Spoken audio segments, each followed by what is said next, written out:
Seeker and or its affiliates are not responsible for any strange phenomena that may occur during or after listening to this podcast, which may include the following: heightened senses of awareness, psychic abilities, UFO sightings, alien contact, time loss, out-of-body experiences, ringing in the ears, ESP, lucid dreaming, increased synchronicities, astral projection, telepathy, stronger intuition, levitation, miraculous healings, and or remote viewing. Please be advised to listen at your own discretion.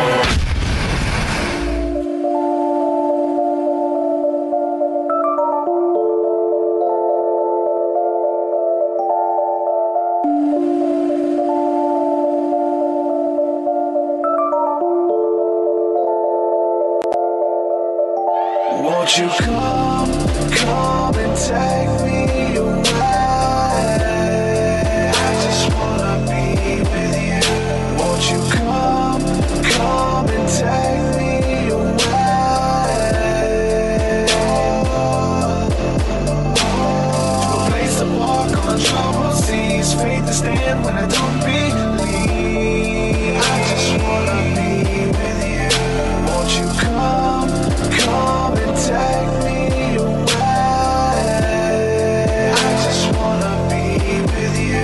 Won't you come? You are now locked into the Truth Seeker podcast. Gargoyles, psychics, everything's ungodly. Dark Savage.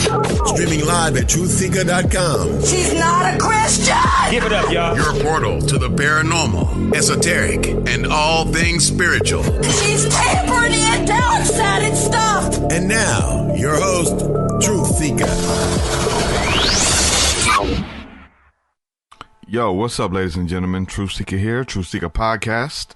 Going live with you guys. Doing a Q&A.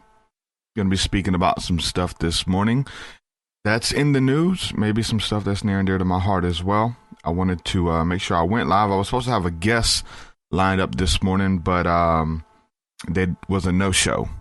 So even though they were a no-show, I wanted to do a show regardless, go live and talk about some things that, like I said, are in the news and some things I've had on my heart, some questions that some people have brought up, give you guys some updates and really just hang out with the chat because I love you guys so much. So got a couple things written down here I want to talk about. I want to thank everybody again. Every time I go live, anytime I get the chance to, I want to say thank you for being enablers, enabling me to do what I do for a living. Everybody who is supporting my work on Patreon, from the least to the greatest. Everybody who contributes over there. I couldn't do this without you. So we have 2 new patrons within this last week or so. Give a shout out to Jonathan Santiago. Brother, thank you for coming on board again. And Shannon Lewis, which is here locally. She came on board as a patron supporter as well.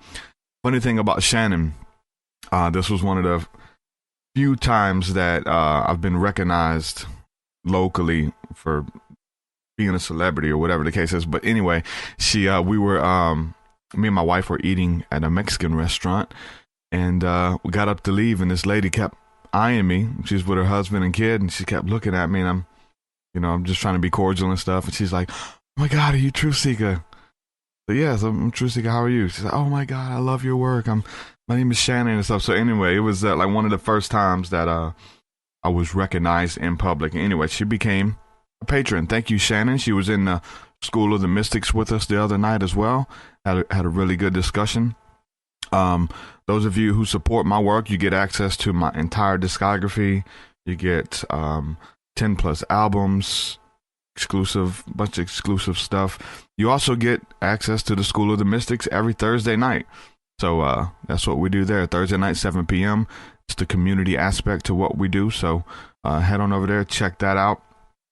I'm a little glazed over, I guess you can say. We had a long day yesterday.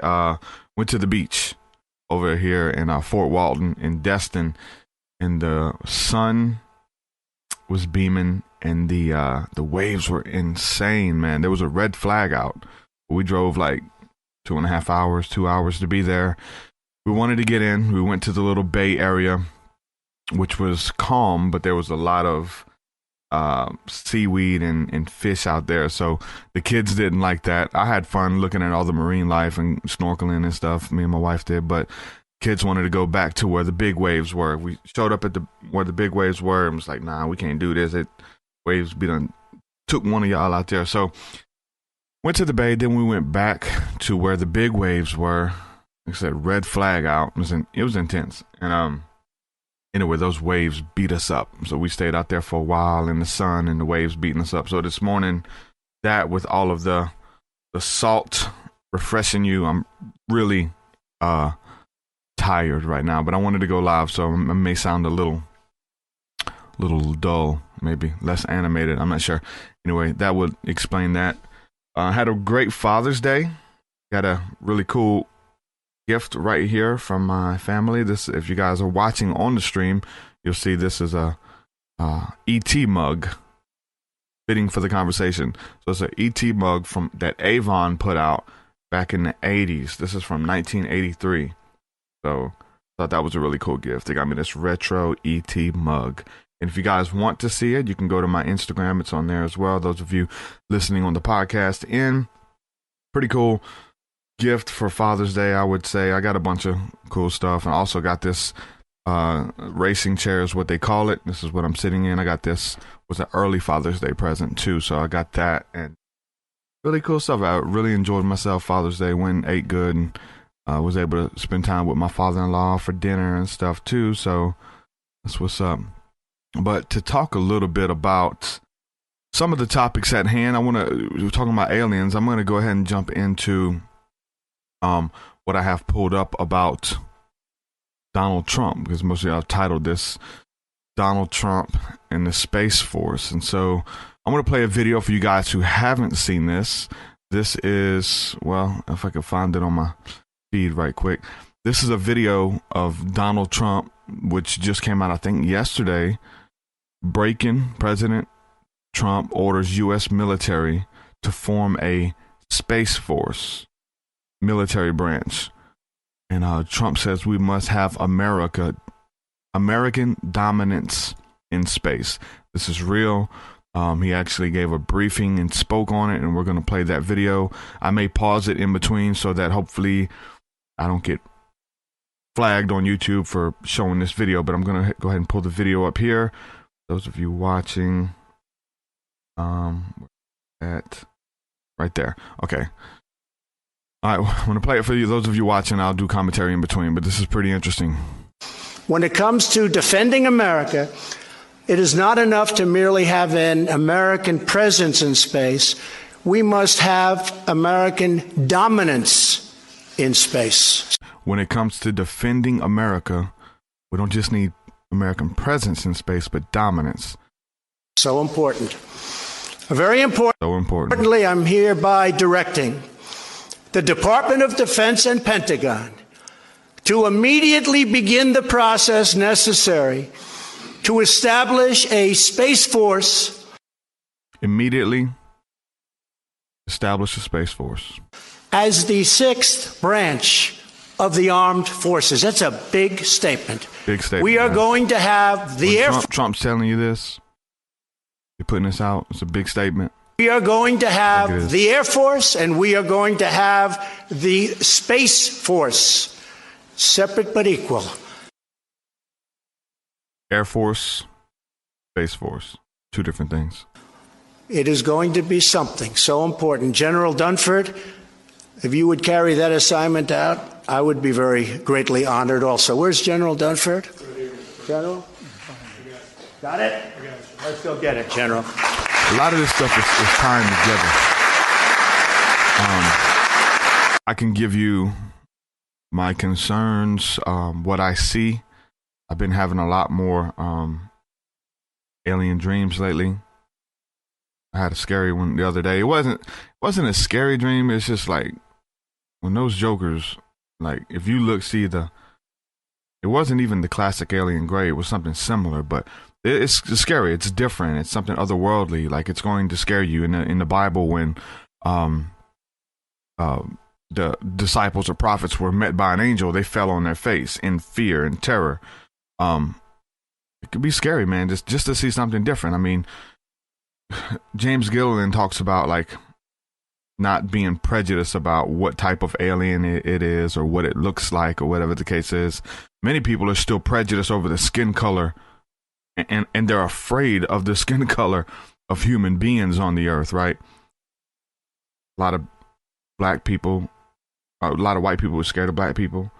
A lot of black people scared of white people. We had this conversation the other day. I've been doing rap music for a long time, and I've had the chance to go into a lot of the black neighborhoods, the ghettos, the hood, or whatever, my whole life. And it's a different culture, man. Like, all of these living situations are different. You know what I'm saying? So I've had the chance to go there, and it's been intimidating when we first started going to the hood. A couple of white people driving around the hood. I've had people step out in front of the car, try to flag us down. They looking all in the car, and all kind of just crazy stuff happening in there. We've been in the middle of the hood before, where they did stop us. I was riding in the back seat. I was younger. I was in the Dirty 30, Atmore, Alabama. They stopped us because they knew the driver, which was my cousin, and all of these. One of them yelled, and they just started running from out of every freaking house and street corner, and all these folks was surrounding the car. They started rocking the car back and forth, trying to flip it. I had to grab my cousin and pull her out. Anyway, that is different than driving through white suburbia, white America. It's different. There's people who are scared when they go in there, and rightfully so. Like, you have to be aware of your surroundings no matter where you are. But on the same token, it's the reverse end, because a lot of the black guys and stuff that I've done music with over the years, they've been scared to come to my house because I live in a predominantly, I guess, white neighborhood, but I'm in the woods. I'm not in rich white suburbia. I live in the woods. And so they think that, they've always been told that a white man is going to kidnap you, and white folks don't like black people. They're out here with shotguns and stuff like that. So they're always scared to come here. I never could fathom that. It's like, no, we're supposed to be scared to go to your neighborhood. Why are you guys scared to come to mine? So that's something that's there. So, I know, we could go really deep with that, and even my experiences and getting over that and being okay with that. But to come back to the point is the fact that there's a lot of people who are still racist or scared of people who look just like them, but they're a different color. So when it comes to extraterrestrials or aliens, a lot of people may be bigoted because they don't look pleasing to their eye, or they would scare them if they showed up just because they look different. Or there's the fear tactics, with the black and white thing, the perfect example. Black people want to fight you, white cops want to kill black people. Like, all of these weird different scenarios that are going on. The same things kind of happen with the aliens or with the extraterrestrials. Like, they want to abduct you. They are evil. They are demons. Be careful. I mean, it's kind of the same thing that goes on with the Muslims. The Muslims hate you. They're going to try to kill you. They want to take your freedoms. They want you to become a Muslim. Like, some of that stuff may be true in some of these scenarios, right? But it's still that prejudice there, or that bigotry. There's even the notion that comes up as far as like what is scaring you. Many people believe that the extraterrestrials or angels have the ability to take the shape that they want, and so I've heard many stories of people who have said prayers and said things that don't show up in a form that is going to scare me. Please don't show up as a little gray man in the middle of the night standing at the foot of my bed. Please don't do that. Let's make more of a easier contact scenario. You know what I'm saying? And out of all the things I've seen, all the experiences I've had with ETs and with the angelic and the demonic, like, I still get scared.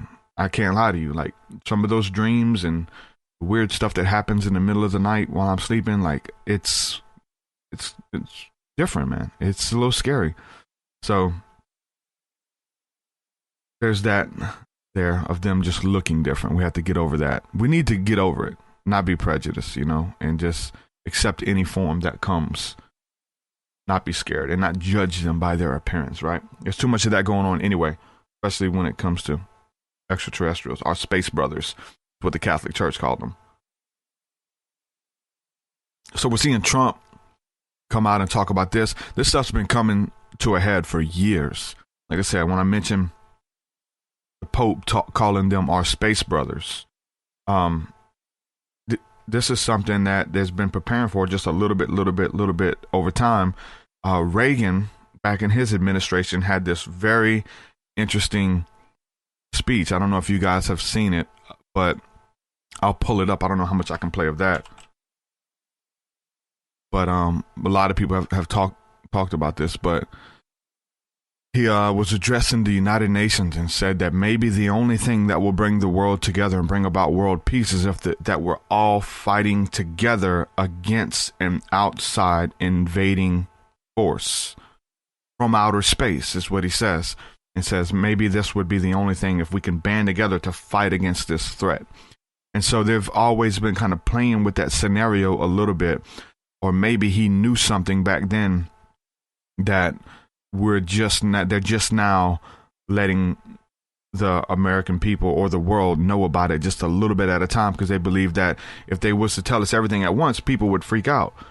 The religious leaders and things like that, like everybody would freak out. But as things change, as things happen in the earth, your religions have to adapt. Islam doesn't really want to adapt. Christianity's adapting. You know what I'm saying? We look at the Catholic Church, they're adapting. Okay, aliens. Okay, where does this fit? Where does this fit into our religion? Okay, there are space brothers. Whatever. Jesus can save them. We'll baptize them. Those type of things. That's what the Catholic Church is talking about. You're going to roll with the punches. You're going to conform. It's going to take time, but it's going to be part of your doctrine. We see that just with gay marriage in America and homosexuality. You know, when that first was introduced, all these pastors and all these people, they wouldn't budge. They fought against it. Now it's becoming part of the religion. They were born that way. There's hormones that are differently, and they're built differently. So you have to accept it. At first, there was budging, there was punching and kicking. They didn't want to integrate with that. But over time, it's evolving. Christianity is going to have to evolve if you're going to try to stay relevant in the culture. And most churches are seeker-sensitive churches, and they're going to stay relevant, and they're going to evolve with that. And say, well, a lot of people are still shaking their fists. I'm not going to evolve. I'm not going to bow down. This is what the Bible teaches, and this is what I'm for. That's for everything in American Christianity, though. American Christianity looks nothing like biblical Christianity, and it has evolved from all types of things, whether it was women teachers, women preachers, praying with your head covered, the way that you pray, like everything has evolved from what it started out as to what we have here in the melting pot of American Christianity. So, and I think the same thing's going to happen with homosexual marriage and homosexual pastors and homosexual worship leaders, you know. And at the end of the day, when it comes to that thing, I don't think one sin is greater than the next, you know what I'm saying? But there is those sins that are just out there in the open, and homosexuality is one that carries a persona with it. Change the way you talk, you change the way your wrist bends, you adapt feminine qualities, like all of that stuff that comes with that. And honestly, that's one of the things that if I have anything against that movement, is when people adopt a persona that's not them. They change the way they talk. Trust me, I have many gay friends, and it happens, you know what I'm saying? And I don't like the way it's pushed on children either, but I'm going to digress from that because that's not the subject matter. I'm trying to make a point of the church is evolving. The church is going to have to evolve if they're going to remain relevant in the culture. You're going to have to address the alien thing. We know that the majority in evangelical Christianity, when it comes to aliens or UFOs or whatever the case is demons. They're demons. They're going to abduct you. They're demons. They're interdimensional devils. You know, this is what they believe. I think that therefore Christianity demonizes what they don't understand. That's kind of the easy way of looking at it. There's definitely a lot more going on, a lot more taking place than just angels and demons fighting in outer space. Now, Trump is talking about if that is happening, if that scenario is happening, that angels and demons are fighting in outer space, now we want to be right there in the middle of them, fighting. Space Force. But I'm going to let you know, just because they came out with this and told us, this is old. This is old news. They've been doing this for years. If they're letting you know that we're going to start sending troops to outer space, patrolling the skies, right? If that's really what they're planning on doing, it's already happening. Therefore, a lot of the craft that you've seen has been back engineered technology. I don't even really, there's a lot of technology out there. There is ships. I'm more concerned with the beings and those that you think that are ships but are vehicles or vessels that are alive, which is known as the cherubim. There are living plasma ships that are those entities. They're alive. They're angels, light beings that are traveling the night skies. They've been preparing this. There's a lot of talk of the fake alien invasion. I believe in that to a degree. There's the fake rapture that people are talking about. What about abduction scenarios? What about these things? I believe in the MyLab experiments. I believe that they're military induced abductions, that the military has set that up to push fear and hysteria within this. They're doing this for a reason. They don't want you to make contact. To look at the playing field, just understand this, man. If you guys pick up anything, understand this. The good guys are out there. Those are the good guys. The bad guys are running this thing right now. The bad guys are the ones who are making it okay for us to eat fake food. They're making it okay for us to eat plastic rice. They put wood chips and stuff within the food, like all of this. They willingly market things with spiritual, esoteric tactics that they market to us to make us think we need things through advertising, through music, through jingles, through mind control. They give us poison, but they put it in the form of something that we think is good, something that we think can help us. That's evil. Like if that's where we even start, and there's so much more that we can keep going into. These people are wicked, man. These people are demonic. These people are the serpent seed mentioned of in the Bible. The angelic realms, the angelic host, the heavenly host. The scripture says, watch the skies. Your help cometh from above. Those are the good guys, man. 100%. Understand that scenario, the battle of good and evil, and understand who your government is, what these people do, what they're okay with, how their minds work. They're not the same. The ruling elite, the authority people, are not the same as us. The celebrities, they're not the same as us. These people are different, man. Something is up with these people. They function differently. I used to listen to Joe Rogan a lot. He's like the bro. He's the cool bro. Brings cool stuff into the conversation. He's in the MMA, all this kind of stuff. He's the bro. But if you listen to Joe Rogan long enough, he makes fun of the guy working at AutoZone, changing tires, changing your oil. He makes fun of those people in his conversation, and that stuff just would turn my stomach. And every now and then I would, when that kind of stuff would come up about what you do for a living, he makes fun of the majority. He makes fun of them. He laughs at their demise. That is demonic, man. This stuff comes out a little bit even in his podcast, which is one of the bros. Makes you feel like he's just like you. He's not, man. These people are different. There is a war going on. It is a war for your mind, a war for your consciousness, for your thought patterns. This is how demons act and operate. And so I just put out that little documentary thing, Persona. I hope you guys have watched that. But it goes into how demons get within your auric field, and they, familiar spirits, try to speak in first person. They want you to think that you're them, right? This is what happens. So understanding what they use and who these people are. Like I said, they put poison in our food, and it's like when you would give medicine to a dog. Their dog would never eat that medicine straight up. They won't. You have to take the medicine. You have to put it in the form of a little cheeseburger or a dog treat or something, and they give it to you. Well, they're doing the same thing with us, but with poison, with things that are hurting our bodies, giving us cancer. And they're okay with it. Like, they're okay with a certain number of the population being sick, and it is insane. These people are wicked. Understand that scenario. Conspiracy theories, like, I don't really get into that stuff anymore for a lot of reasons. I'd rather not deal with a theory. I'd rather just find the truth that's behind it, not just chasing theories, running after all these theories. A lot of them are real. A lot of them in the end are proven real. But just to know this, if anything that you learn from a conspiracy theory is to know that the people who are in charge are wicked. There's nothing that you can tell me. There's nothing that you can do that will blow my mind to make me think something different. It wouldn't. There's nothing you can tell me to make me think, just to blow my mind. Anything. So once you understand that, you're able to kind of move from the theories onto just truth and see what's the bigger picture at hand. What's going on? A fake alien invasion. Come together, fight against the enemy that's evading from outside.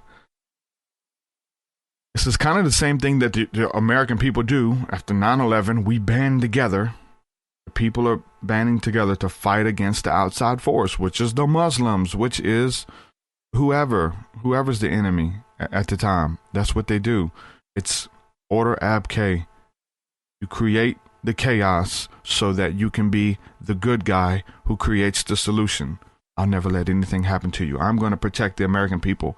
We're going to fight against these space devils or space people. Put the offense out there. The book of Obadiah in the Bible is a deep book, and I've kind of referenced it here and there. It's one chapter. You'll never hear your pastor quote from it. But Obadiah talks about the enemies, the wicked people in the earth, the ruling authorities, it was the same spirits back then. Like, nothing's changed. We talk about spirits. People die. Spirits don't die. The same spirits that Moses fought against are still in the earth. The same spirits that Jesus fought against are still in the earth. We're still dealing with these same spirits. It's the spirit of the age. Jesus tells you that these spirits are going to come back. There's good spirits, there's bad spirits, right? It's not just all the bad guys and all these demons are here. There's good spirits too. Spirit of Elijah, spirit of Moses, spirit of deep sleep, spirit of slumbering, spirit of peace, spirit of joy. Like, we're dealing with a spiritual battle. They're still there.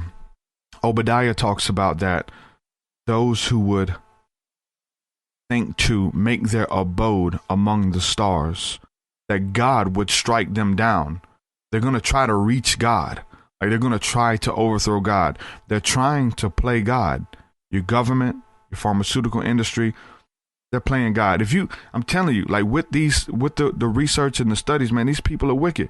These ruling classes are taking the blood out of infants and injecting it into their body, that hopefully they have found the fountain of youth. These are the ruling class. These are the people who have the money to do that. They're trying to stay young, trying to stay vibrant. Stem cells research. I listen to Joe Rogan. Anytime he has any pain in his body, they shoot stem cells into their body.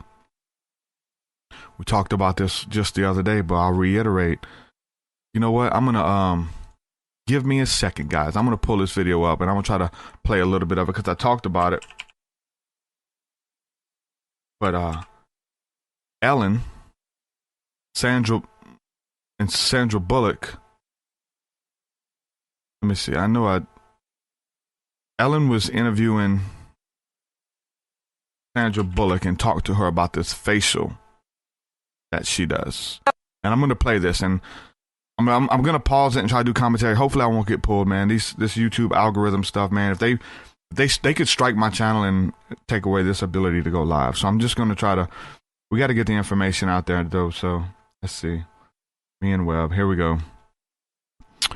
All right. I want to play a little bit of this, but this is what your elite do. This is what the ruling class do, right? So we call it, I call it the penis facial. Penis facial. This is what she does. It's Access Hollywood or something. Okay. From a... But what is it? All right. Penis facial. That's what she does. But what is it? It is an extraction from She's stuttering. She don't want to say it.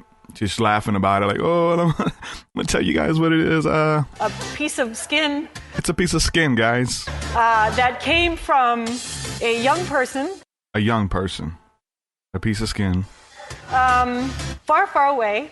And they somehow figured out how to extract. Far, far away. It's foreskin from a Korean baby. What? TF. What did they say? Somehow figured out how to extract. It's foreskin from a Korean baby. Foreskin from a Korean baby. They're laughing. Oh.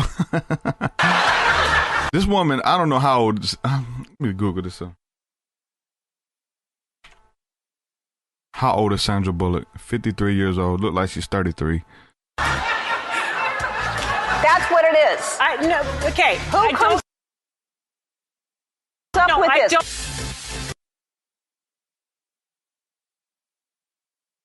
I call it the penis facial, and I think when you see how good it is to your face, you too will run to your local facialist and say, "Give me the penis." That's disgusting. He said, because it works, they're willing to do that because it makes them look younger. These people are trying to play God. Because it makes her look younger, you're willing to take the foreskin from Korean babies after a C-section, circumcision, take the foreskin. And she goes on to say, I don't want to play all of it because I'll get in trouble, but they have a little roller that goes over your face and it pokes little holes all in your face. Then they make a cream out of the foreskins from Korean babies and they rub it in their face. Rub it in their face. She says it looks like for the first day your face is red and rosy because they've made little bitty puncture holes all over the body. That's disgusting, man.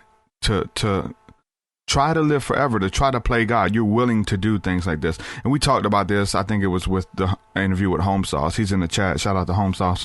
That in the Book of Enoch, it talks about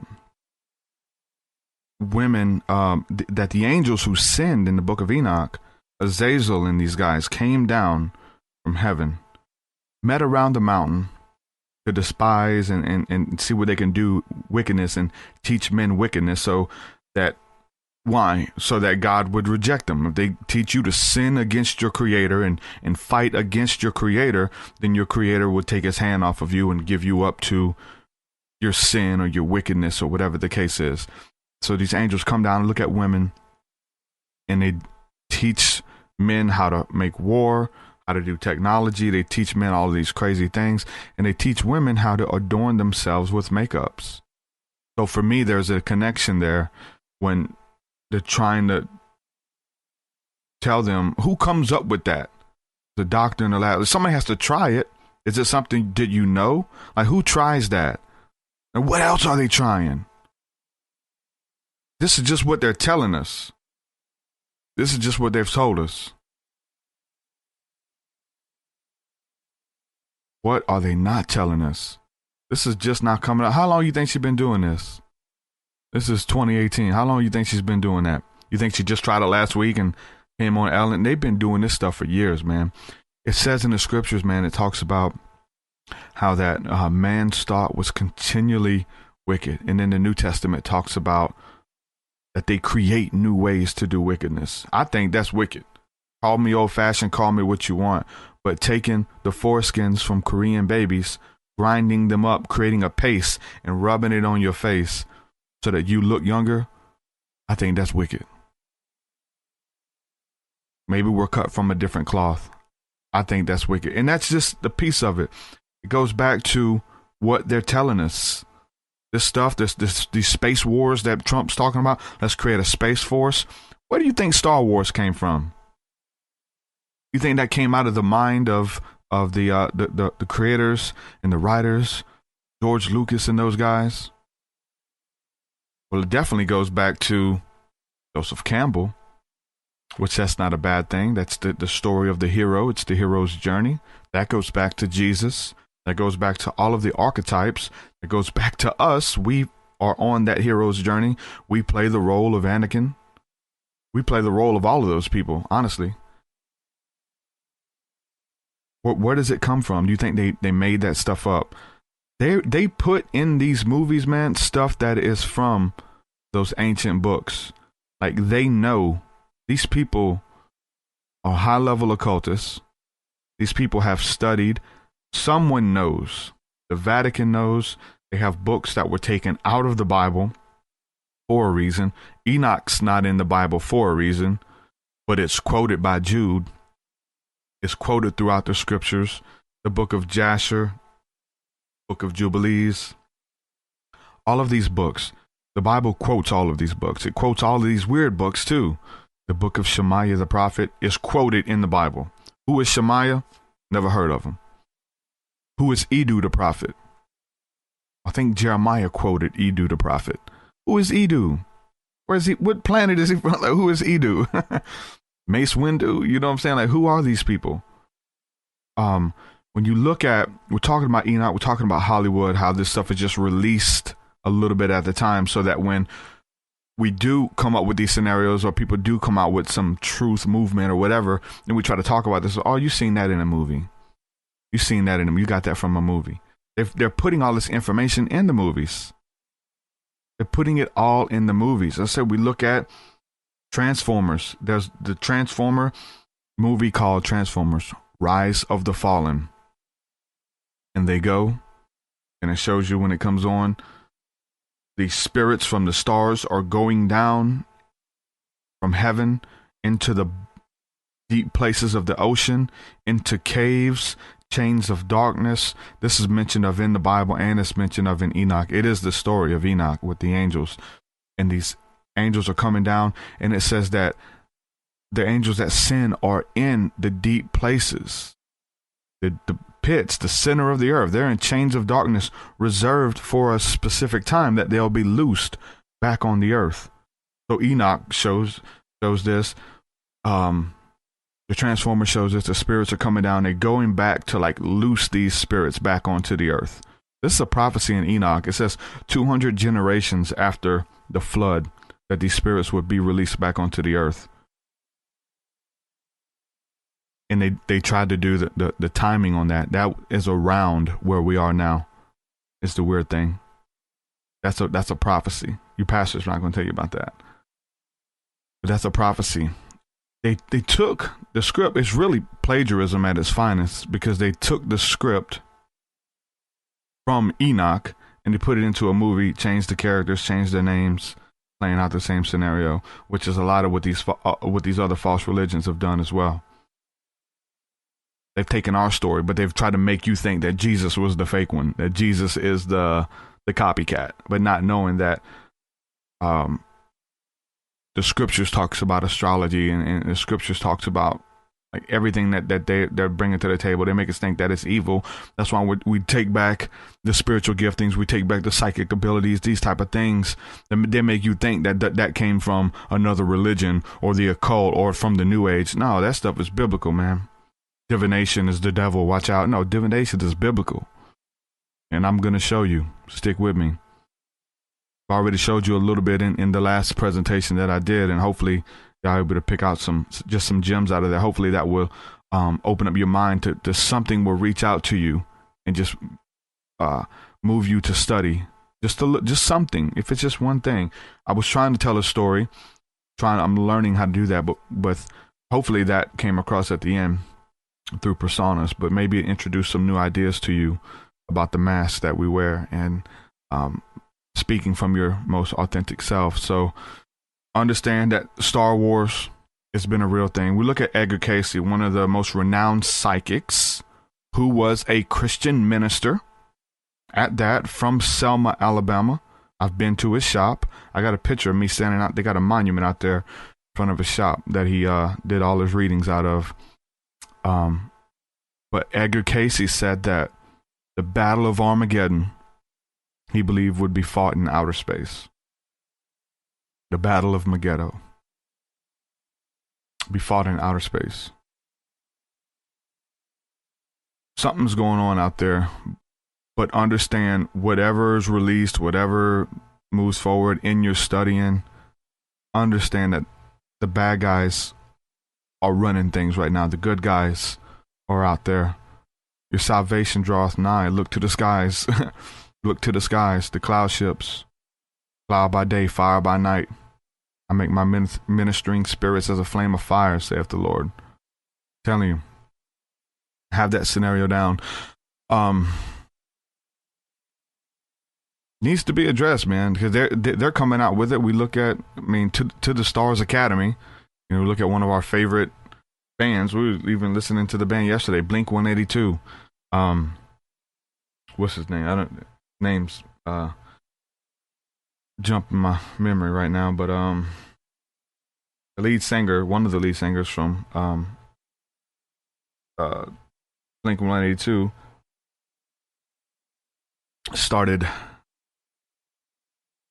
through the Stars Academy, and they're painting the picture of the evil aliens, the evil UFOs, and back engineered technology, and trying to come out with some of that stuff. So, but they're funded. They're government funded. These people, the people who is on his team, they are people who have been in this for a long time, creating disinformation and all of that crazy stuff. So, a couple other things, man, I wanted to address that I had just some notes here to talk about. Wanted to talk about some guests who have been reaching out to me on the podcast. Like, I do have an agenda. I'd be lying to say that I don't have an agenda. But it's a good agenda. Like, I'm trying to push love and light and unity. Like, that's it. I'm trying to let people know that they're not alone. I do have an agenda. There's so many different ways of attacking that, so many things that I'm into that seemingly we're all into. Home Sauce just mentioned here, he said Tom DeLonge. That's the guy's name. Tom DeLonge is heading up to the Stars Academy. So that I do have an agenda. So just to say that, hey, it is the information, let's look at it. I started there. That's a great place to start. I started there, and I've come up with some ideas that what's going on. I'm in communication with higher intelligence. I will say that. I think a lot of us are, knowingly or unknowingly. That's where spiritual gifts and psychic abilities come into play. That you are in tune. Harness that. Get direction from spirit, from the Holy Spirit, from your angelic guides, those who are watching over you. I'm in tune. I receive messages in my dreams throughout the night, what to speak on, what to talk about, what to release, how to release it. You have to be led. That's your intuition, to be led by that inner guidance system. Understanding that that's my agenda. It's not, you know what I'm saying? It's to undo what the religion has done and has tried to take away or give to the enemy. You know, the word blasphemy, when it talks about the blasphemy of the Holy Spirit, blasphemy of the Holy Spirit is attributing to Satan the miracles and the beauty that God has created. Attributing to Satan, the devil, the evil one, calling good evil and evil good. So psychic abilities, if a religion was to say that psychic abilities are demonic, you open up yourself to demons. That's blasphemy. When it comes down to it, that's blasphemy. You're not supposed to do that, man. You have to be careful. So these things that God created, which are beautiful, which are littered throughout the scriptures, littered, all of it divination. They hate that word. Divination. Joseph said, "Don't you know that a man like me can find things out about you through divination?" Lot said, "I sought the Lord via divination, and he told me that you were sent of him. You were a man of God." through divination. This is something that the ancients used. The ancient Hebrews, the Israelites, they used divination. It is all of these little things that we are supposed to take back. These are ours. Why would you give it away? That's our birthright, man. We're giving it away. Oh, it's wicked. It's demonic. It's not of God. This is what we're here to do. Rapper. Well, listen, we'll go with this. I have an agenda. I let a lot of people come on this show. Seemingly, I've enjoyed the majority of it. Some people have broken fellowship after they've been on here, and you may have seen a really good organic conversation, and then sometime after that, religion gets the best of them, which a lot of times it always does. It's hard. It's very hard. It's harder being in the Bible Belt. Me and Christy talked about this the other day on her show, but being in the Bible Belt, most of those people who have fallouts, they're from the Bible Belt. Like it's hard to get that programming out of your head. It's hard to get that programming out.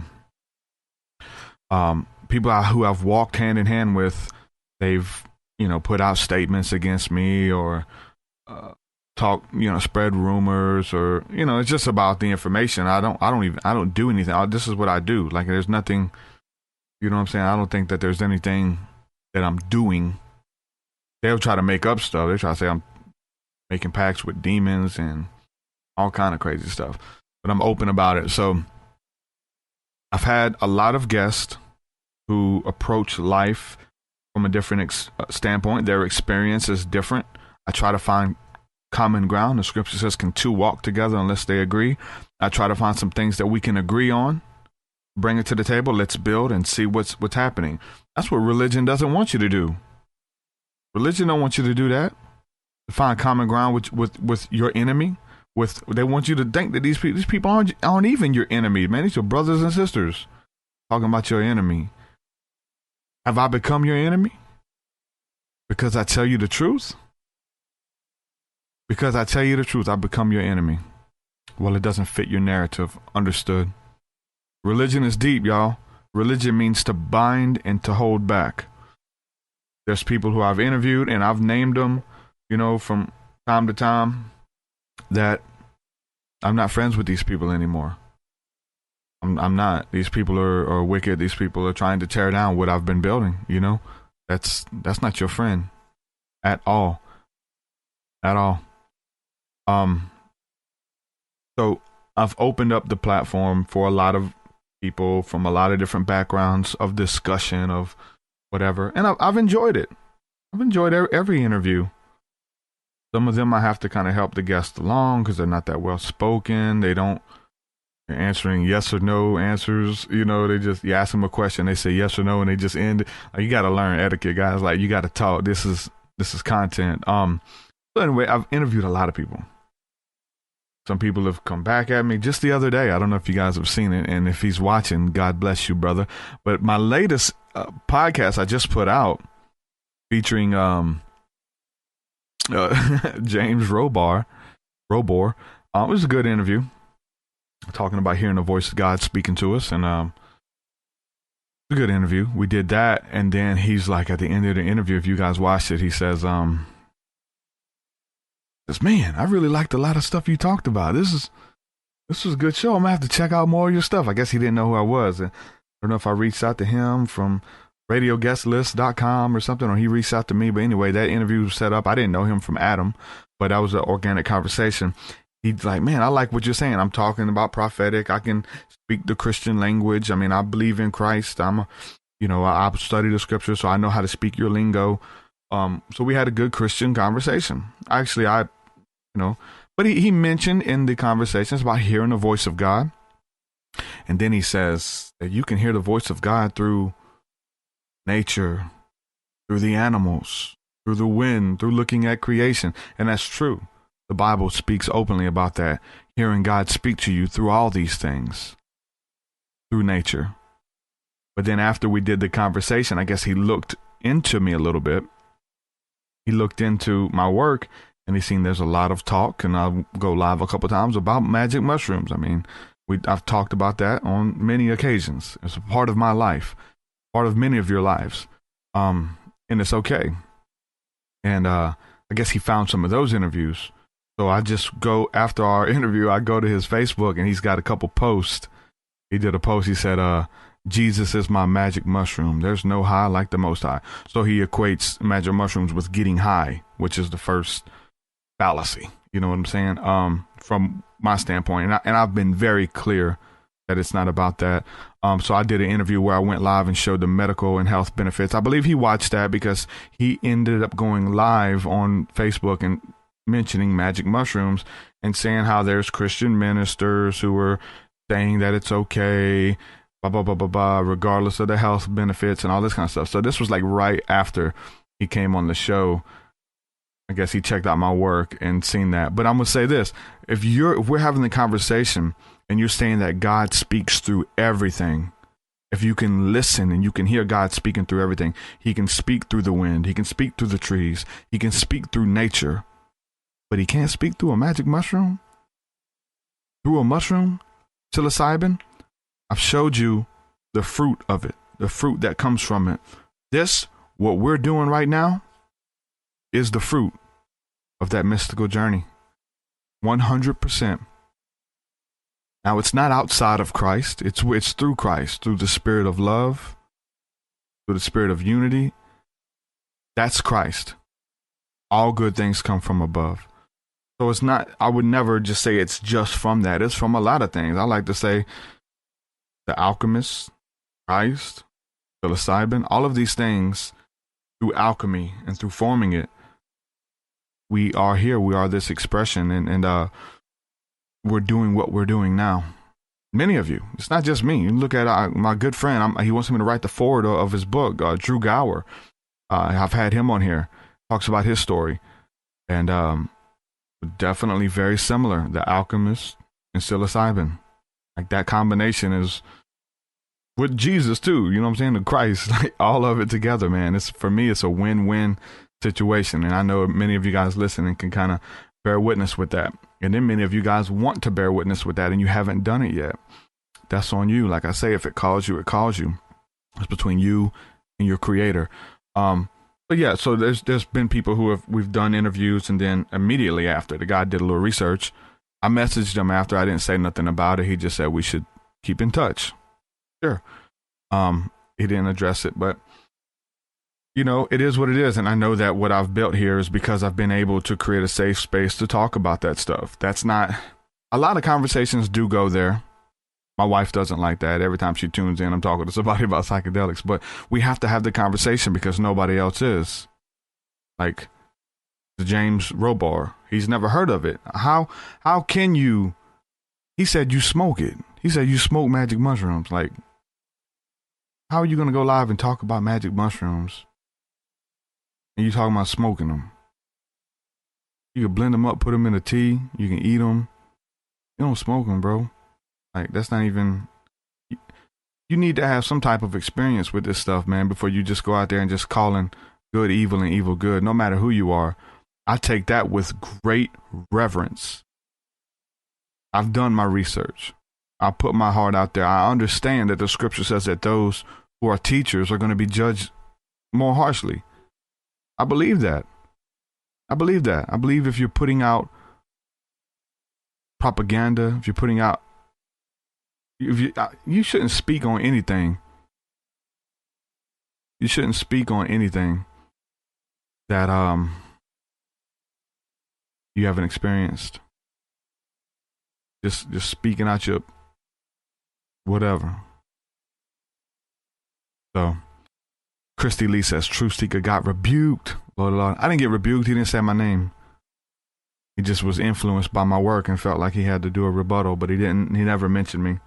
He talked about Christians and magic mushrooms. Yeah, there's more coming out now as we are more open about it. As we're more open, more people are going to talk about it. They're going to feel safer. Like, hey, this is Truth Seekers doing it. I can talk about it on my show. You know, obviously there's repercussions that come with that, but more people are going to find out that they create their own reality and do that. I've said all of that to say that I've interviewed a lot of people from a lot of different walks of life. And I do have an agenda, but I have a standard. I'm not just going to let anybody come on here There's got to be something I resonate with. And I'll say this. I don't let reincarnated angels come on my show. Some reason, I've been hit up by a couple people claiming to be angels reincarnated, claiming to be biblical figures reincarnated. You're not coming on the show. I don't want to talk to you. Like, I don't believe it. I have a big problem with reincarnation. For one, I've talked about that very openly. Like, in a past life, I was a jester. I like to make people laugh, and that's what I did. That's why I love to make people laugh today, because I found I was a jester, and that's why it explained I was a magician. I did magic and stuff, and now it's coming out now, and this like no. Most people on these whole reincarnated things, it goes in with, we might do a video on that, put some scary music behind it, set the tone. A lot of people are saying that they're things reincarnated that they want to be in this life, but they missed the mark. They're too old. Maybe they gave up. Well, I was a king, and it was always something grandiose. Remember that. You never see somebody like, man, I was a beggar. I begged. I was on the street corner. I was a beggar. I was a pauper. He's like, I was a priest. I was this. And it's something that it's something that has to do with what they're wanting to do here. I don't buy that. I believe in the reincarnation of spirits, of an essence, of a vibration, of a message that is still here and still in the earth, not like people being reincarnated. So there's all these people, and there's a lot of people who claim to be reincarnated figures of the Bible. They claim that there's people claim to be Jesus. There's videos of people who think that they are the 12 apostles, and they found each other in this life to reestablish what Christ did. You are a mental patient. You are under a strong delusion. You are not Thomas reincarnated. I've been hit up by someone who claims to be Thomas. Somebody else tried to promote them to come on my show. Thomas reincarnated, angels, Archangel Michael's showing up. They want to come. Archangel Michael wants to come on the show. Did I let him? Another buddy of mine, he says, hey, Truth, there's, I've been watching all these videos about these people who are time travelers, man. This guy's time traveler, he passed a lie detector test, bro. Have him on your show. I watched the video of some kid who just knows how to make viral videos. I have an agenda. You get a lot of clicks, bro. You get a lot of clicks if you get this guy. I don't want that guy, bro. I don't want to water my message down or change. There is an agenda. These conversations, there's an agenda. And it's not to feed in that you are an archangel reincarnated, lost here in the ethers. You know what I'm saying? You're lost here trying to find your way through life. You're an angelic. Honestly, within, we kind of all are. We're souls, spirits having this in a meat suit, having a human experience. So I believe that to an extent. But to say that I'm Jesus, man, I'm lost, bro. I'm Jesus, man. I'm in New York and I can't find my people and nobody will hear my message. And man, I've heard all kinds of stuff. I've met people who claim to be the last apostle who were sent to America to bring judgment and correction. I'm the last apostle, brother. Oh, you're not. You're delusional. You're delusional. You need help. And our problem is, and this pisses me off, my heart goes out to it, but it pisses me off that religion in the spiritualist community is a freaking, open breeding ground for these people to thrive, man. People who need help. These people literally need help. You need to help these people. And inflating their egos, patting these people on the back. Look, these people could be dangerous, man. These people with these crazy religious views and stuff, man, and they feel like it's insane. So yeah, I've had a lot of people on my show. If you're a reincarnated angel or a reincarnated biblical figure, you're not coming on my show. Binary Watcher says, is this where we sign up for Space Force? If you're watching this show, you're probably already signed up for the real Space Force. Star Wars. Because the beast rose on all fours. So, I'm going to read here. Yeah, so these people who claim to be reincarnated, a lot of them didn't come up with it on their own. A lot of them did. But I have an art with the teachers who were telling these people that. I have people who watch this show who message me claiming that they're this, claiming that they're that, claiming that they're this. But these teachers, these psychics, intuitive healers are feeding into these people, or telling these people that this stuff. Oh, you are a queen. You're a queen, yes. And so your last life was a queen. So this life you're going to experience the opposite because you've already felt that. So this life you're going to be more of a housewife. And then but most of the time it's something that's grandiose, like I said. They're not just telling them, hey, you're going to be a housewife. They'll say, look, you were a queen there. You're going to be a queen again. We need to get you to England. Let them know that you were the last queen. We need to let somebody know. Like, it gets into some weird stuff. I get the inboxes. Somebody's telling these people that. And if you are, shame on you, man. Shame on you. You're messing with these people's heads. These people are impressionable. They're coming to you for a service, for healing. And you're just keeping them on the edge of their seat. Well, I was told that I was it. Some lady was told she was my wife. She was supposed to be my wife in this life. And we were lovers in another life, and then she's supposed to come here and be my wife. I'm already married, happily married, at that. Beautiful kid, beautiful wife. But y'all done told this lady she's my wife. The Illuminati is what she said. And demons, it's really demons at the end of the day. But this happens to anybody with a platform. It happens to all your big famous preachers. There's women who fall for the man of God. There's women who are delusional in your local churches, are delusional within your spiritual movements. One lady claimed to be my mother reincarnated. I said, no, I don't think you are. Derek, why would you say that? I'm here to teach you. She's messaging me. It's a random lady. Derek, I've been sitting here to teach you. I've listened to your music, and I gave you a lot of lyrics, like weird stuff. But I'm your mother, and I'm here to send you. I knew you would say that, Derek. I knew you wouldn't believe me, but I'm here. I said, no, you're not. I'm sorry. I don't believe it. Show me. Like, Derek, you need to respect your elders and stop this. And I just said, I'm sorry, Mom. My bad, Mom. You know me. You know. I don't want to aid and embed these people. But at the end of the day, here's the devil's advocate. We have to play the devil's advocate. We have to approach it from the hater side. We have to approach it to, what if you are delusional? What if you are the delusion? You have to approach it. You have to question all scenarios, man. And at the end of the day, the one that has the most truth, the one that sticks. Christian says, you're an awesome when you say, I'm sorry, Mom.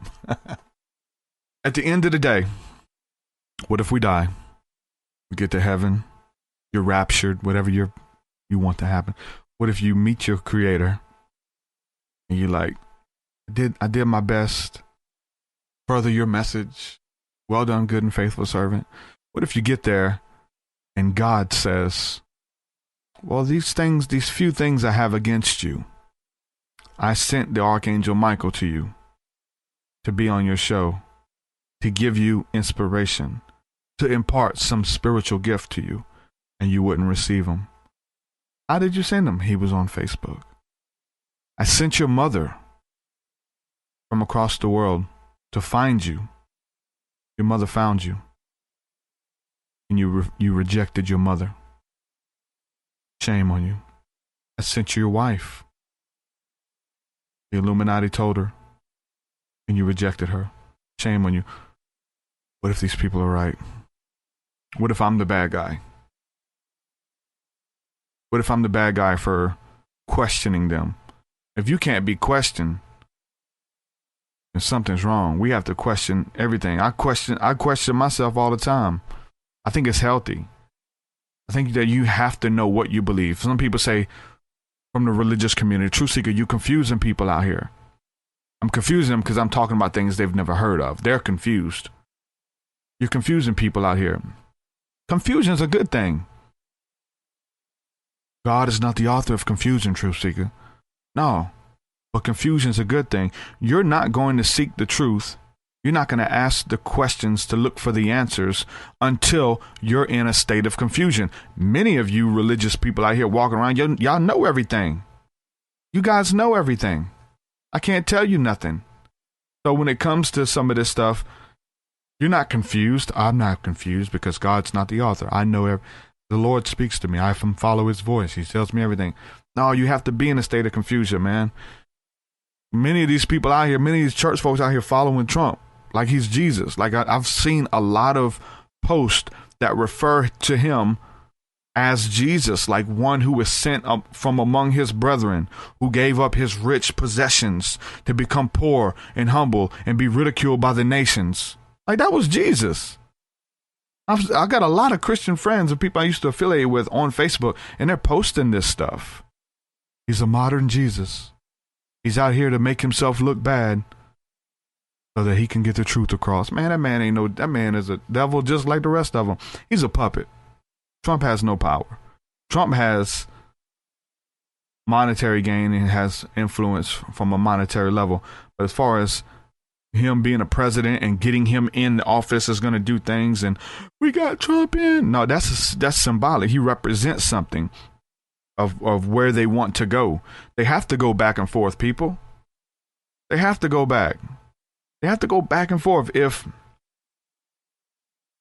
we left Obama in, we see everything that Obama passed at the very end of his election, of his campaign or run. Everything that he passed. Trump is like the blowback from all of that crazy leftist stuff that's been passed. Trump is the response to that. It's not that the people are, but they have to kind of keep it. They have to keep the people in a docile place of that they need someone or that they have their votes matter. That make you think that you play a bigger role in it than you do. These people know. These people have been here for a lot longer. We're talking about spirits being reincarnated. Understand that these ruling classes and ruling authority figures didn't just get there because they went to college. We look at George Bush. We look at George Bush, heroin addict and cokehead. He was born into it, ladies and gentlemen. He got in all types of trouble. He was a party animal. But just 2 years, whatever, before he had to start running, they snatched him up. Hey, man, we got to get you in office, man. This is your legacy. And you'll see it. You see him at parties when he opens up. He's still party animal. There's footage of him making fun of taxpayers, making fun of the religious right. All of these people, man, they are wicked. And if you think they want you to feel like you have a say-so in it, that's why they have to do the right and the left, and they place the two sides against each other. But these two sides, the two heads is a two-headed dragon. The two heads of the same dragon, the same beast. They want you to feel like you have a say-so. They want you to feel like you have a part of it. If it wasn't so, wouldn't they undo the things that the other side did? Wouldn't they undo it? So if Obama passed gay marriage, Trump is against it, the right-wing Christian right that got so-called, I'm doing air quotes for you guys listening on the podcast, the people who voted Trump in, the religious right, aren't they against homosexual marriage? Wouldn't he undo that? He said, no, look, y'all don't pay. I'm finna undo this. I'm in here now. I'm pushed back. No, they have to, because if they have the agenda, man, they have stuff on the left that they have to, that they need to get past, and they need to get the people to a place. They get you to a place where you want it. Them people were begging for homosexual marriage, man. People are marching for homosexual marriage, and people are marching for women's liberation, women having the right to vote, women having the right to go to work. Like, these people, they get you guys to a place where you want this stuff.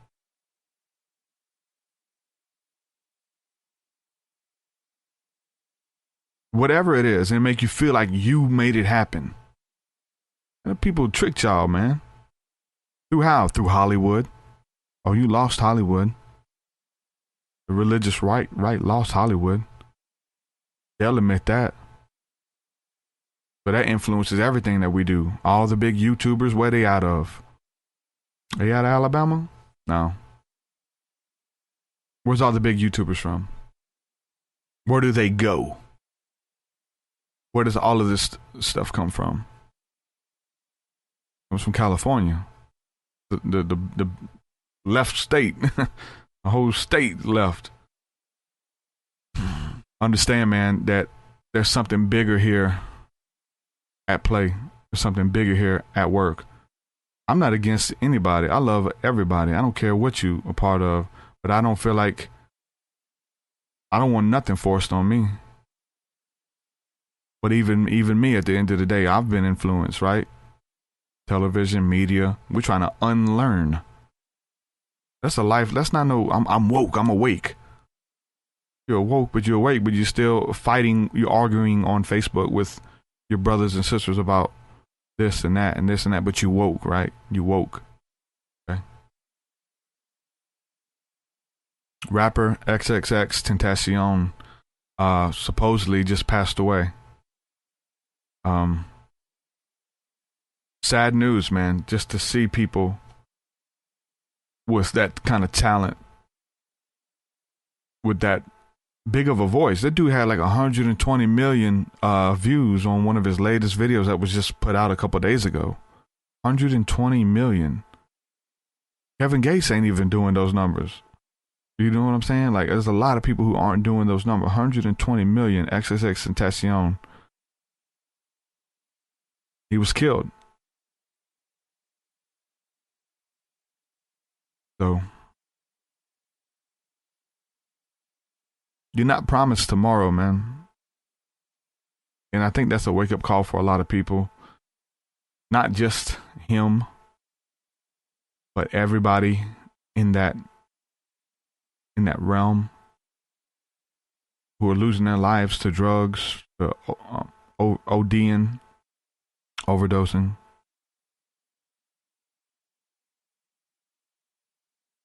It's deep.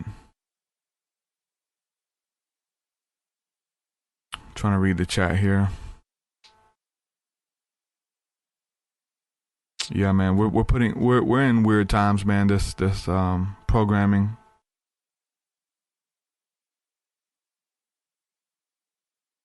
They have an agenda. So just know, man, that you're not alone. At the end of the day, you know, we should look at somebody like X, and he talks about like letting people know that they're not alone dealing with depression. You know, there's a lot of people who struggle with depression. You know, a lot of people on a roller coaster, man. One day they good, the next day they're depressed and contemplating suicide. Shout out to everybody holding us down in the chat live.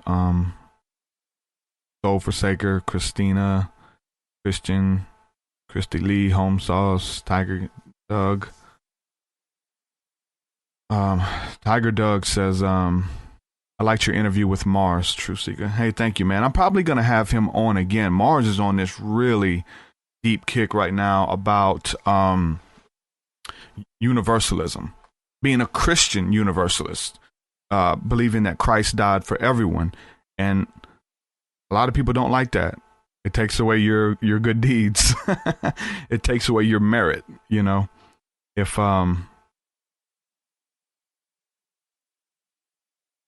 you believe that you have to earn your salvation, or there's something that you can do to be saved. But then Tiger also says, everybody here flat earth. Question mark. Maybe you meant to say anybody here flat earth? No, I'm not. I don't know if I'm a flat earther or not. I never seen it from outer space, or lack of, if it even exists. Right? I don't know. All I know is what these people tell me. I try not to. I can't say definitively like this is what it is, guy. Look at the horizon. Look at the water. Look at the stars. Like, I don't know. Maybe not. I have to be objective to it all. You said Mars is bang on with that. No, he is. That's why I'd like to have him back on. I did an interview with a pastor about universal reconciliation, and it was really good. And so I'm pretty much under that now, understanding that Christ died for everyone, that everyone that's the grace flood, man. That every knee will bow, every tongue will confess that he saves everybody. I believe that. I believe that the gospel is something that's already happened. We just declare the finished work of Christ. It's not what might have been or what could be. It is what could be for you, the listener, if you respond to the gospel. That's the power of responding to the gospel. But it's already happened. You can't change it. You can't undo it. It's for everybody. Chris says, so do you think the Trump Space Force is a slow disclosure of an existing space program? Definitely. Yeah, if you, I said that, yeah. Yeah, it's already happening. And especially when they talked about defunding. It was some years ago. They talked about defunding the space program that they already had. Man, look, we're talking about a battle for good and evil. We're talking about the good guys being out there, the bad guys being here. There's video footage of somewhere on the earth shooting out a laser beam from the earth towards what looked to be some type of craft or entity that was hovering above the earth. And it's from space, and it backs up a little bit. A laser beam shoots up and tries to hit it, and then it turns around and flies away. A lot of reasons you're trying to have encounters with these craft and with these entities, these angels, and you're not able to do it because they're like taking a risk if they materialize here.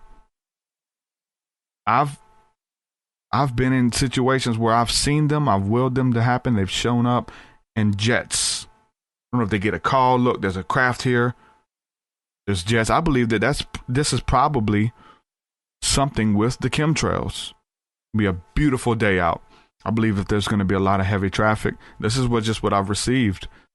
If there's going to be a lot of heavy traffic with these craft and these UFOs that the government knows, and they go out and spray these chemtrails, and a beautiful cloudless day turns into a big overcast where you can't see what's going on above your head. They're creating all these clouds. I believe that that's what's going on.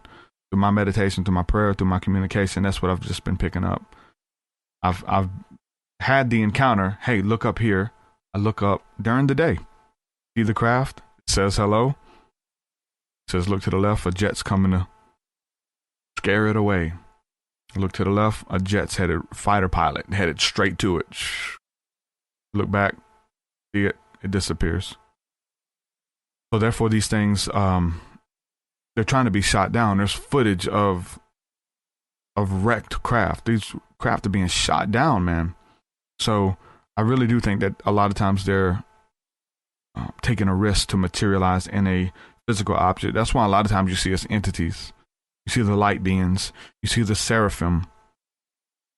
Seraphim means the fiery ones, or the fiery serpents. Flame of fire by night, cloud by day.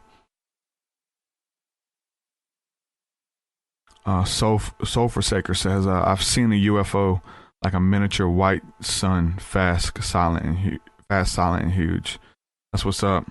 Seen a bunch. I went yesterday when we was at the beach. One of the first daytime sightings I had was at that same beach. Me and my, we were all riding jet skis, and then I was riding with my brother-in-law, and he is into UFOs and into a lot of things that I'm into as well.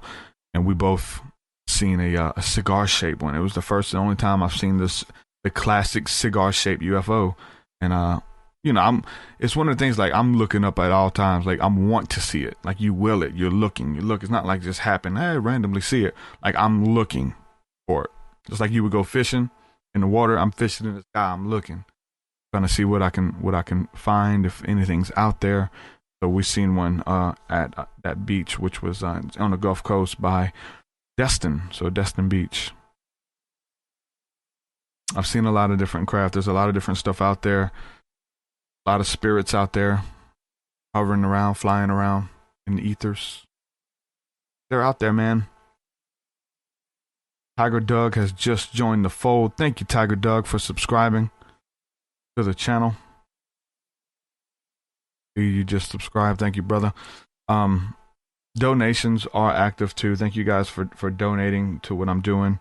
TTS is enabled. If anybody wants to have a text readout, it's in the comment section. Again, for you guys who are coming in a little late, this is the E.T. mug that I got for Father's Day. 1983. This was made by Avon. Bro, like, I don't even want to drink out of it. You know what I'm saying? I just want to put it up. Probably should, but I guess I had to show it off. Kenny, what's up, Kenny? See you Friday night, bro. I'm gonna go swimming. They're so much more advanced. Get shot down. They wanted to. I don't know. Could be. Maybe. Edward, what up, boy? as a gnarly mug. Loving it. Thank you. Yeah, it's really cool. Really cool. They got shot down. They wanted to. Maybe they got caught slipping. Maybe we willed them in. Maybe we have the will to will them in. They showed up for us. And by doing that, they got shot down.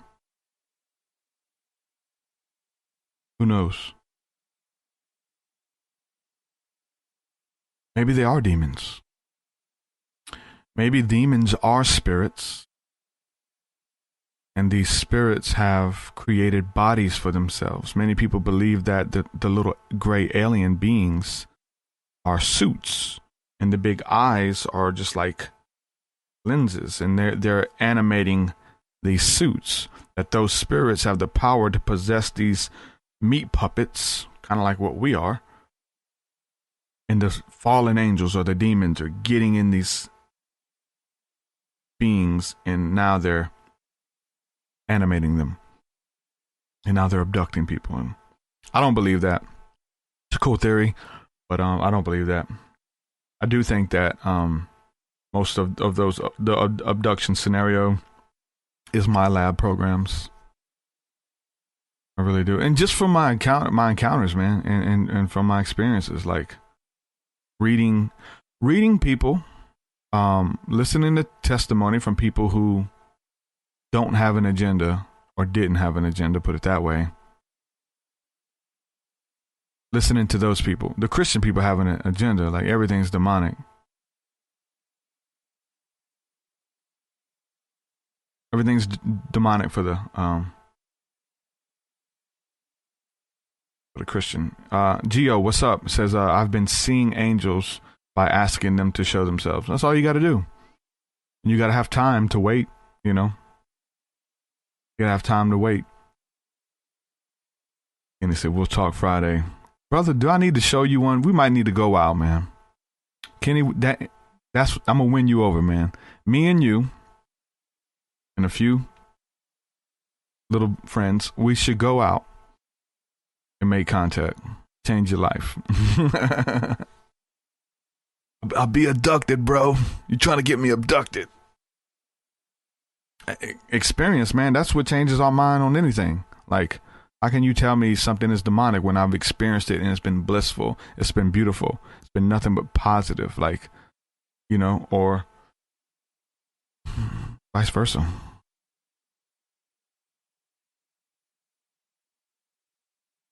Soul Forsaker, I'm going to read this. He says, I think the Greys have been called soulless to a degree as a worker race. That's what people say.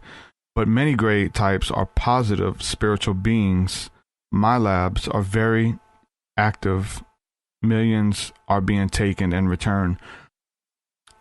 I'll interject this. You say millions are being taken. That's a huge number of people being taken. I don't hear that term anymore.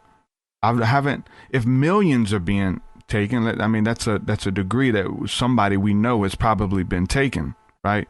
We don't hear that term anymore. The term abduction is dead. We don't hear that anymore. There's nobody calling the news station, nobody calling CNN. Man, I've been abducted, man. The aliens took me. Maybe they start YouTube channels now when they get abducted, but or they do interviews. But from everything I've seen, that term is out the window. Nobody's taken against their will now. If anybody who's had any type of encounter, from what I've seen, are people who have willed it to happen. Like, they want interaction. They know something out there is watching over them, making contact, guiding them from birth. This the angelic realms that are watching over them, your guardian angels, and they want to make contact. Kenny says, I've seen them, bro. Saw one in age 10. Have you talked to them? Have you had communication?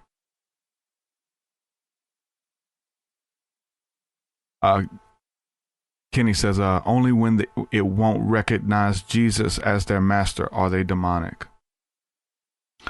I can agree with that, but not with the terminology Jesus. Because they probably have no idea what the hell that word means.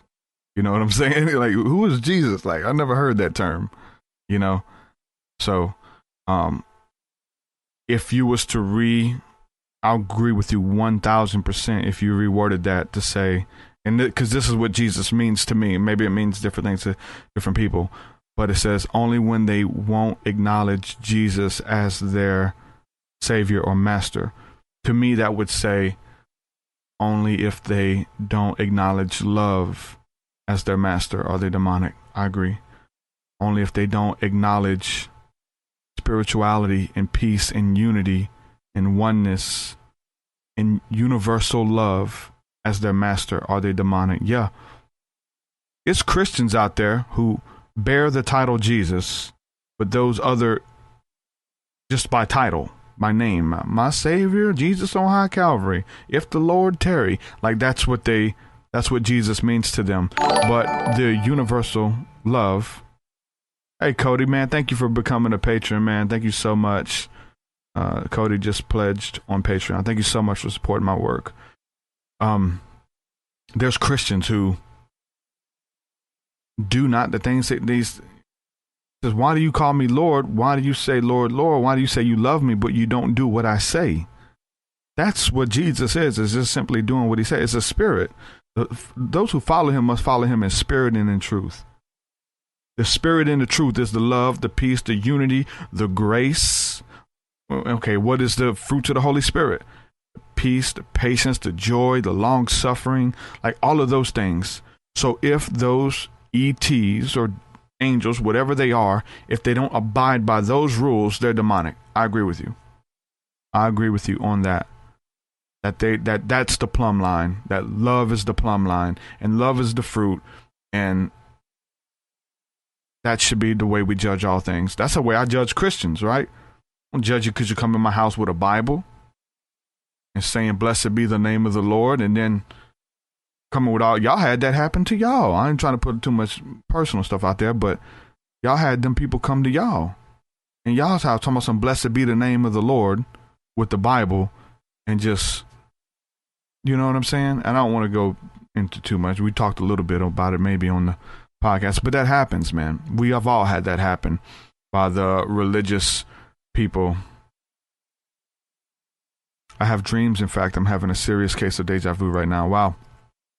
Dude, it's been insane, brother. I'll tell you that. The synchronicities and the things that we entertain in our sleep and the messages that are coming through have been insane right now. And I've had a lot of, just the other night, something very vivid and powerful with alien contact. And it was after watching something by Jimmy Church.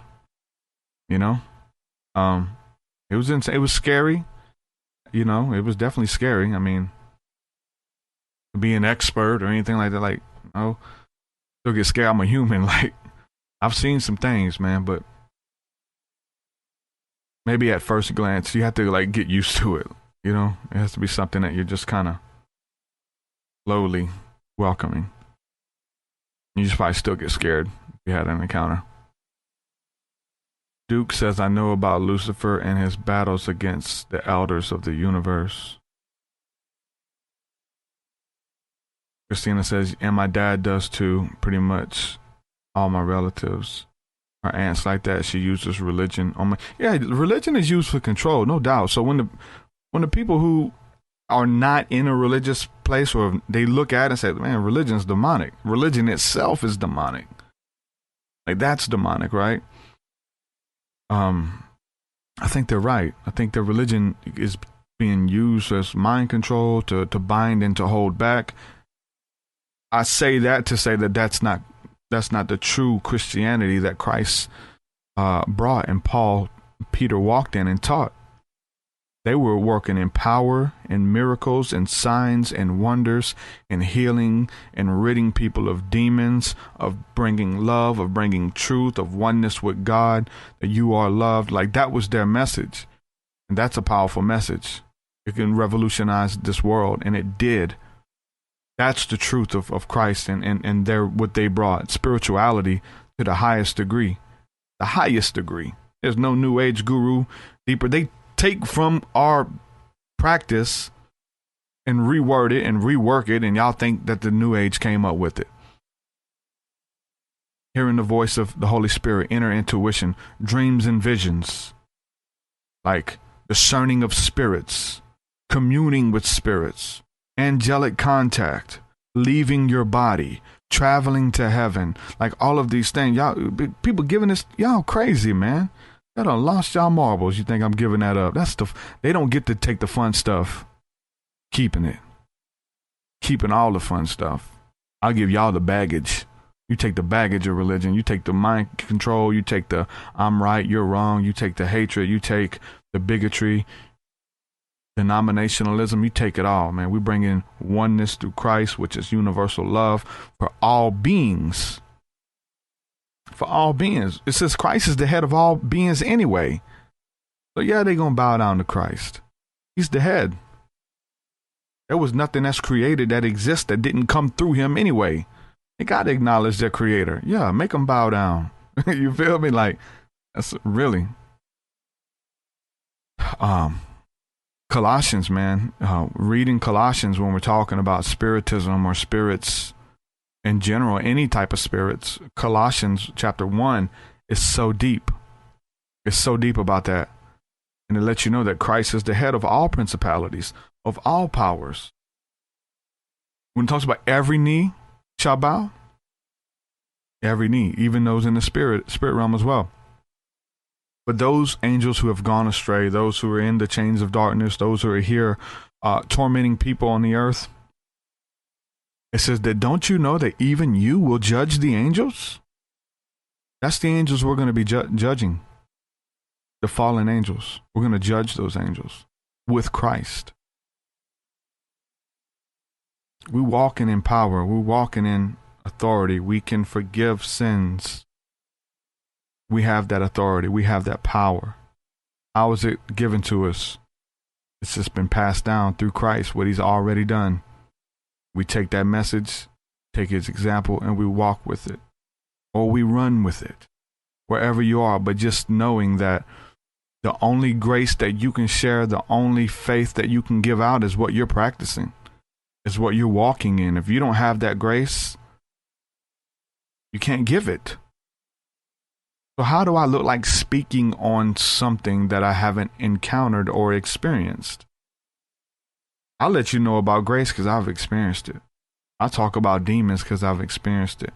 I've talked about the angelic realms. I've talked about the aliens or the extraterrestrials. I've experienced it all. So I'm speaking from a place of experience.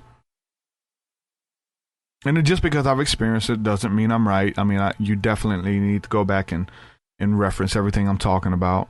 Be a Berean. Study them scriptures, tear them apart. There's truth in there. But match that with your encounter. Match it with your encounter. Whatever sticks, sticks. If it stays, it stays. We create it. We walk in it. We bless it. We cast it down. Every high thought and imagination that exalts itself against the knowledge of God, which at the end of the day, like I showed in the documentary, is spiritism. Any thought forms, identities that you've accepted that's not of God, about yourself, that's why the gospel's there. That's why you can be free through Christ, who made you in his own image and likeness. And there's peace as your inheritance. That's for everybody. Not no ifs. The only if is if you believe it. And Jesus came to change your mind. Came to show you a better way. Show you how to be free. I believe that. If you don't believe it, you're not going to receive it. Those who are skeptics in the world, they say, look, man, if you show me, I'll believe it. And that, to an extent, there's things, that are, I wouldn't just, a lot of people have a problem of taking your word for it. And that's good, though. You should be a Berean. I mean, even Thomas, man, who they talk crap about Thomas in the Bible, all Christians, Thomas was a doubter. Thomas doubted. Man, I commend that essence of Thomas for doubting. He said, show me, man. Show me. This dude appears back on the scene talking about he's Jesus. And before he died, he said, look, it'll be many people coming in his name saying that I am him. People waiting, walking around talking about I'm Jesus. He said, man, he said, look, I'm not going to believe, man. That's my master, man. I'm not going to believe till I see the holes in his hands. I seen him put my master on the cross and crucify him. Show me that's him. Let me see the holes in his hands. He said, look. Told him, he said, it's me. He embraced him. And then he believed. So the church people will say, like, look, he doubted God or he questioned Jesus. No, he wanted to make sure y'all out here just following any wind of doctrine. He wanted to know.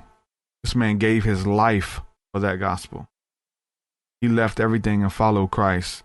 They can just follow the next teacher, the next person who claimed to be Christ reincarnated.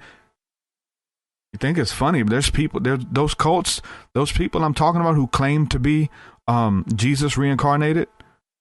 Those people out there who claim to be angels reincarnated, they have followings, man.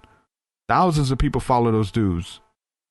But then they're not just a crazy man on the corner claiming to be Jesus. That's there too, or claiming to be the Apostle Paul or Ezekiel.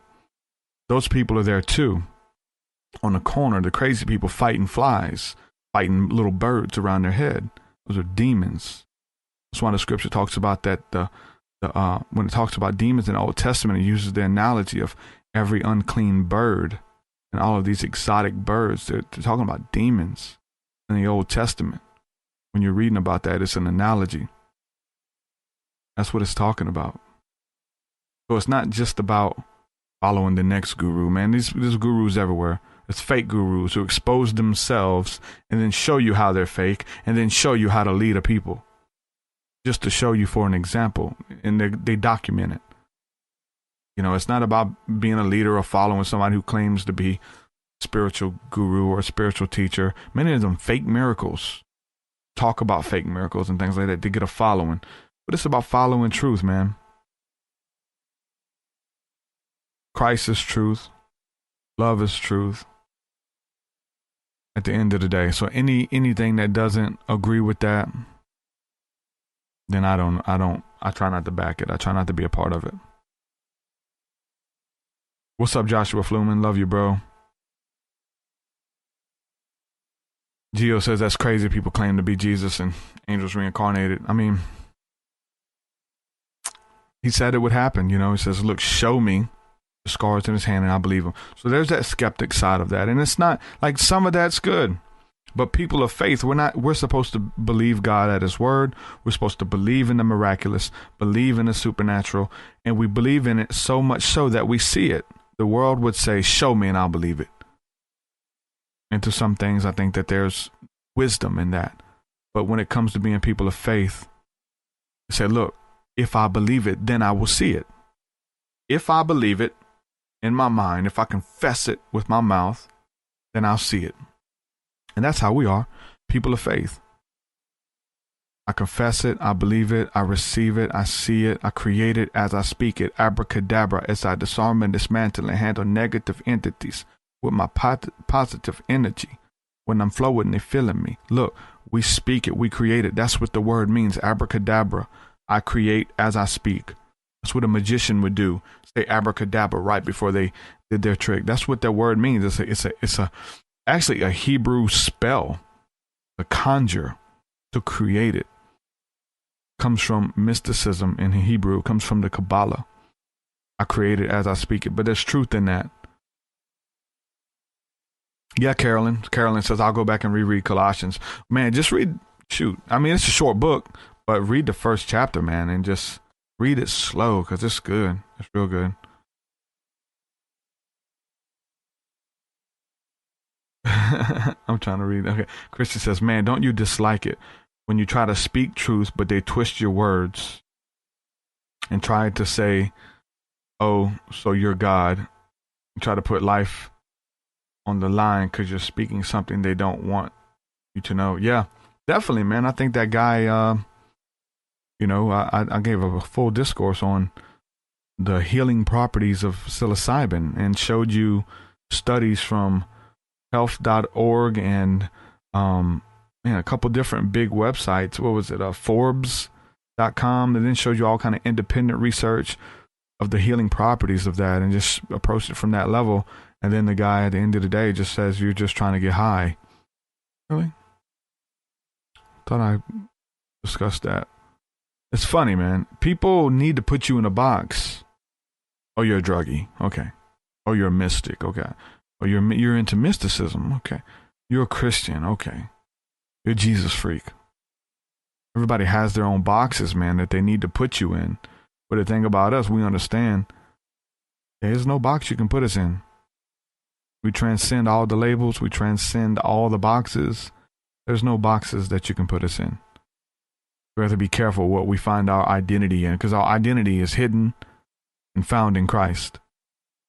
And the whole world has an identity crisis. People are chameleons.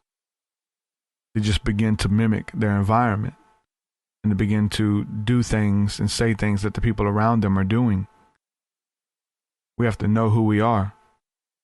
And that can take years. It can be a long process that some people never grasp, never figure it out. When I'm with you, when I'm with this guy, I act like this. I've been there. And probably, for some reasons, still do it. The persona is real. I'm not exempt from a persona. I'm not exempt from tapping into these other realms and creating this stuff. We can use it for our good. But we have to know that it is an expression of us and who we are and what we want to create. Those personas, man, I'm telling you, look, the Brother Wayne thing, most of you guys know the Brother Wayne character that I made up, the old country, Southern Baptist preacher or deacon, whatever he is. Like, it's funny. I talked to Steven, my buddy. They love Brother Wayne, Steven the Voice, and all my friends, they love Brother Wayne. But I tell him, I said, look, it's a little Brother Wayne in all of us, man. It's a little, old man in all of us that could be channeled or whatever it is. You create it. The tulpa, you created that it never existed. You created a character. Look at cartoons, television. These people, SpongeBob, like Mickey Mouse, like those people aren't real, but they exist in your imagination. There's a guy who might be watching. Good friend of mine. I'm not going to say his name, but he believes, if you guys know who ICP is, the Insane Clown Posse, they put out 7 Joker's cards, and each one was a personification of pretty much God or like an angelic, demonic, like wrathful entity, which were clowns, like the Jokers, the Joker's cards, the Great Malenko, the Wraith, all of these different albums that they put out embodied this. And I have a friend who believes that stuff is real. These are this myth. It's a myth. It's the hero's journey. It's a myth that they made up. And my friend believes that he has communed with some of those entities, Joker's cards. and he gets wisdom and revelation. And other people have claimed to channel and summon and speak with Amun-Ra, the sun god. You know, they believe it. It is a personification that is real to them. It gets deep. It gets deep. And like I said, I in the little documentary, y'all let me know. I've got a little feedback out there. If I should keep making those, because it took a lot of time. It took like 3 days of editing to get that 20 minutes of content. Let me know after y'all watch that, the persona documentary thing that I put out, if I should do more. I've learned a lot over the years from documentaries that had sound and pictures and videos all in there. Like, I've learned a lot from that stuff, so y'all let me know.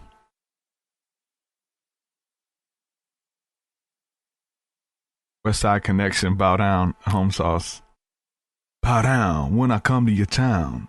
Bow down, cause I'm westward bound. Bow down, cause I'm not a hater like you. Bow down to a God that is greater than you. Change the words, yep. Joshua says, the documentary was very interesting. I need to go over it again to get more from it and understand it more. Yeah.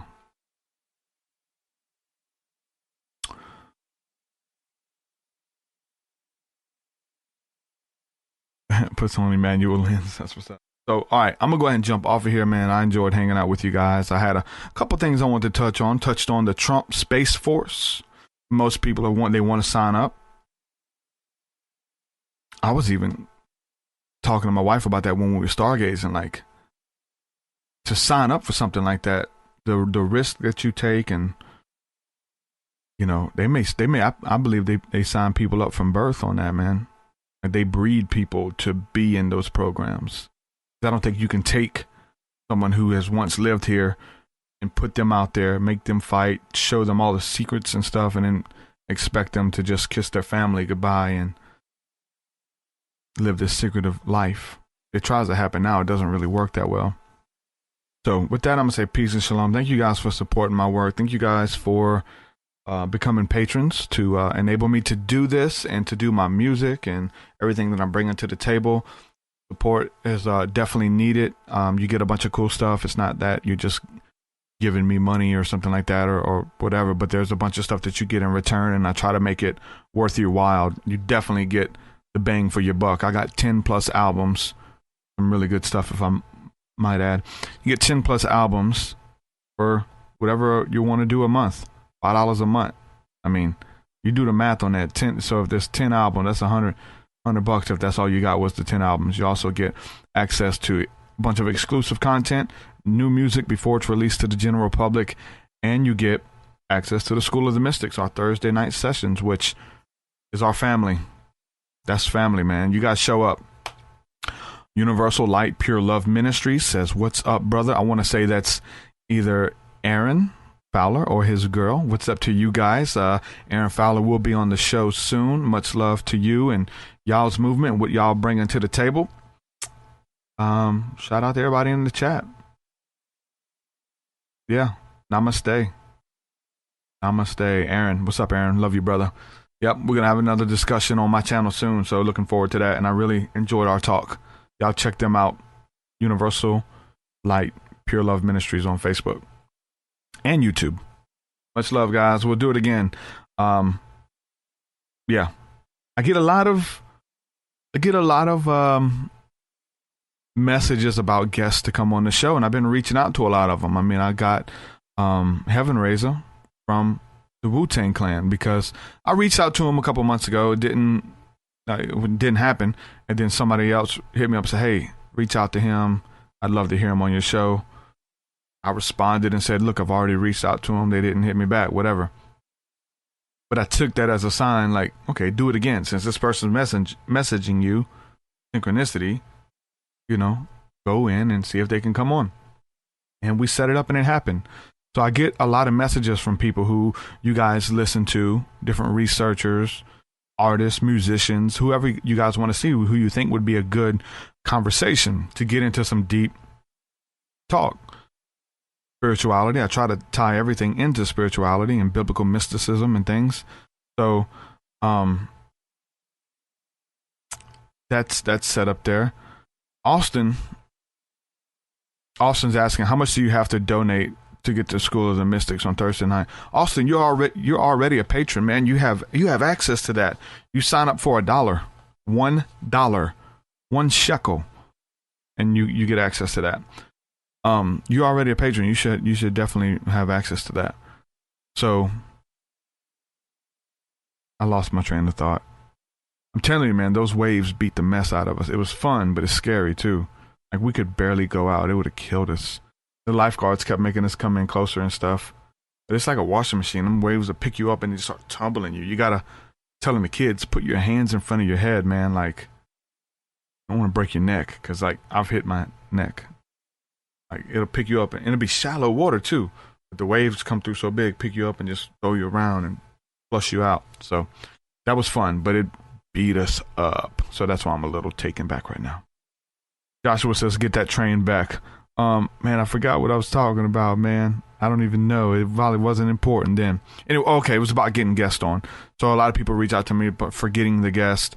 I got a bunch of guests on here, people I haven't heard about. The guest today was supposed to be a guy named Taylor Budd, who a lot of people listened to and hit me up and told me to check him out. He was supposed to be on. I put him on down for today, and he didn't show. So, I tried.